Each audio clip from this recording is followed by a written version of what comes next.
Echoes of revolution কনসার্টের খবর জানতে আমরা এখন যাচ্ছি আর্মি স্টেডিয়ামে। সেখানে আছেন আমাদের স্টাফ করেসপন্ডেন্ট নূর হোসেন। আমরা সরাসরি কথা বলছি তার সাথে।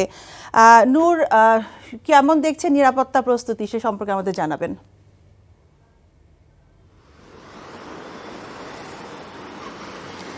মিতা, জুলাই আগস্টের যে গণ অভ্যুত্থানটি হয়েছিল, গণ আন্দোলনটি হয়েছিল, সেই গণ আন্দোলনে যারা শহীদ হয়েছেন, শহীদ পরিবারের সদস্য এবং আহত যারা হয়েছেন তাদেরকে সহযোগিতার জন্যে আজকে জুলাই ইকোজ অফ রেভলিউশন যে কনসার্টটি, সেই কনসার্টটি আয়োজন করা হচ্ছে এবং একটু পরে সেটার যে মূল কাজ, মূল আনুষ্ঠানিকতা সেটি শুরু হবে। জুলাই এই যে আর্মি স্টেডিয়ামটি রয়েছে এটির ভেতরে এবং বাইরে এই কনসার্টকে ঘিরে নিরাপত্তা চাদরে একেবারে ঢেকে ফেলা হয়েছে। সেনাবাহিনীর সশস্ত্র সদস্যরা পুরো স্টেডিয়ামের চারপাশে অবস্থান করছেন। এর বাইরে মিলিটারি পুলিশের সদস্যরা অবস্থান করছেন। পুলিশের ঢাকা মহানগর পুলিশের যে সদস্যরা রয়েছেন তাদের বিশাল সংখ্যক উপস্থিতি রয়েছে। এর বাইরেও সাদা পোশাকে এবং অন্যান্য গোয়েন্দা সংস্থা যারা রয়েছে তারাও এখানে এসে তাদের যে দায়িত্ব রয়েছে নিরাপত্তার জন্য, যে কাজগুলো রয়েছে তারাও সে দায়িত্ব পালন করছেন। নিরাপত্তা রক্ষী যারা রয়েছেন তাদের সঙ্গে আমাদের কথা হয়েছে, তারা বলছেন এই কনসার্টকে ঘিরে যাতে কোনো ধরনের অব্যবস্থাপনা, যাতে কোনো ধরনের অনিয়ম বিশৃঙ্খলা না হয় সেজন্য তারা সজাগ রয়েছেন, সতর্ক রয়েছেন। এর বাইরে আরও বেশ কিছু বিষয় নগরবাসীর জন্য জানার দরকার।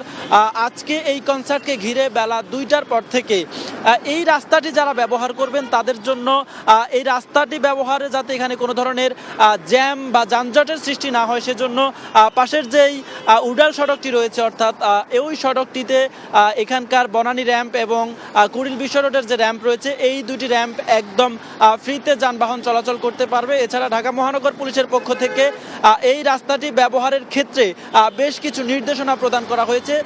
যতটা সম্ভব এই রাস্তা এড়িয়ে চলবার জন্য বলা হয়েছে এবং এর বাইরে আরও বেশ কিছু নির্দেশনা রয়েছে। যারা গুলশান অথবা বনানী এলাকায় যাতায়াত করবেন তাদেরকেও আগেই একটু সতর্ক হয়ে রাস্তার যেই যানবাহনের অবস্থা সেটি জেনে তারপর যাতায়াত করার জন্য বলা হয়েছে ঢাকা মহানগর পুলিশের পক্ষ থেকে। মিতা,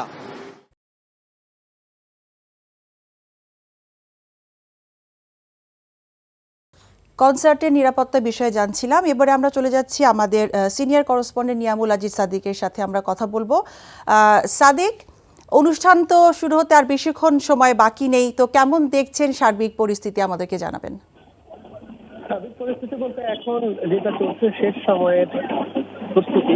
এখন আমরা দেখেছি যে পুরো জায়গাটি কিন্তু নিরাপত্তার চাদরে বিছিয়ে ফেলা হয়েছে। বিশেষ করে আর্মির পক্ষ থেকে আমরা এই ধরনের নিরাপত্তা এর আগে অনেকগুলো কনসার্ট দেখেছি, কিন্তু এই কনসার্টটির আগে আমরা যেটি থেকে শুরু করে আইন শৃঙ্খলা বাহিনী, সেনাবাহিনী, তাদের কিন্তু কড়া প্রহরা রয়েছে। তাই স্টেডিয়ামের প্রতিটি কোনায় কোনায় তারা অবস্থান করছেন এবং স্বেচ্ছাসেবক যারা রয়েছে, যারা আয়োজক রয়েছেন, তারাও কিন্তু তাদের জায়গা মতো চলে গিয়েছেন এবং যারা আমাদের যে ব্রডকাস্ট পার্টনার এনটিভির যে ক্রুরা রয়েছেন তারাও কিন্তু তাদের পজিশনে আছেন এবং পুরোপুরি প্রস্তুত বলা যায়। এবং আমরা স্টেজে যেটা দেখছি সেটি হচ্ছে রাহাত ফতে আলী খান, যেহেতু তিনি সাধারণত বসে পারফর্ম করে থাকেন, এই জন্য তার জন্য যেই মাইক গুলো রয়েছে, মাইক্রোফোন গুলো রয়েছে, সেগুলো সেট আপ দেওয়া হয়েছে। তার যে সঙ্গীরা আসবেন আশা করা হচ্ছে তাদের জন্য মাইক্রোফোন সেট আপ রয়েছে। শেষ সময়ের সাউন্ড গুলোর কোয়ালিটি চেক করা হচ্ছে এবং এই সাউন্ড কোয়ালিটি যেন কোনো ধরনের বিঘ্ন না ঘটে এবং পেছনে যে এলইডি লাইট গুলো রয়েছে সেই এলইডি লাইট গুলোর কার্যকারিতা চেক করা হচ্ছে।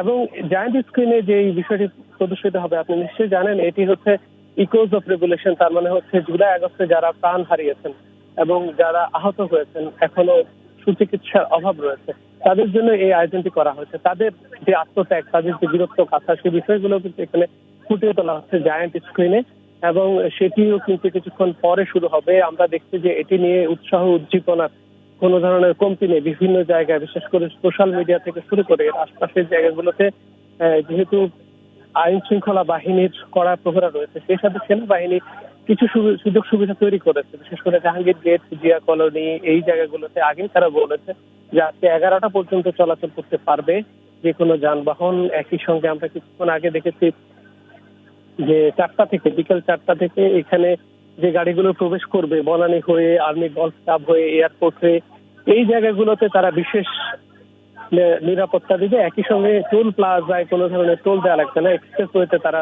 ফ্রিতে এখানে চলে আসতে পারবেন। এই ধরনের নানা সুবিধা দেওয়া হচ্ছে। আর টিকিটের কথা যদি বলি, টিকিট বিক্রি শুরু হয়েছে বেশ কয়েকদিন আগ থেকে। এখন টিকিট 36%, 24% এবং 10% তিনটি ক্যাটাগরিতে ভাগ করে ছাড় দেওয়া হচ্ছে, এবং সেই ছাড়ের কারণে আমরা দেখেছি যে টিকিট বিক্রিতে বেশ সাড়া পড়েছে।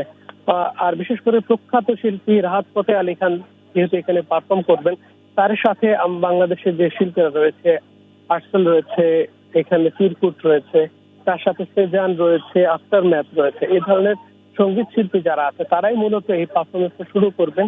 বিকেলের 4:30 নাগাদ এই পারফরমেন্স জমজমাট হয়ে উঠবে বলে আমরা ধারণা করছি, এবং এনটিভির মাধ্যমে সারা বাংলাদেশ শুধু নয়, সারা বিশ্বের মানুষ কিন্তু এই কনসার্টটি সরাসরি দেখতে পারবেন।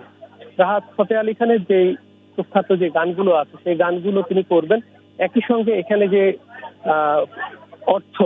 অর্থটি এখানে আয় হবে, সেই অর্থগুলো দেয়া হবে হচ্ছে জুলাই ফাউন্ডেশনের কাছে, যেখানে সুচিকিৎসার অভাব রয়েছে যেসব আহতদের, তাদের সুচিকিৎসার ব্যবস্থা করা হবে।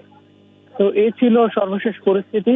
বেলা বাড়ার সঙ্গে সঙ্গে হয়তো লোকে লোকারণ্য হয়ে উঠবে কনসার্ট এলাকা, সেটি আমরা দেখার অপেক্ষায়।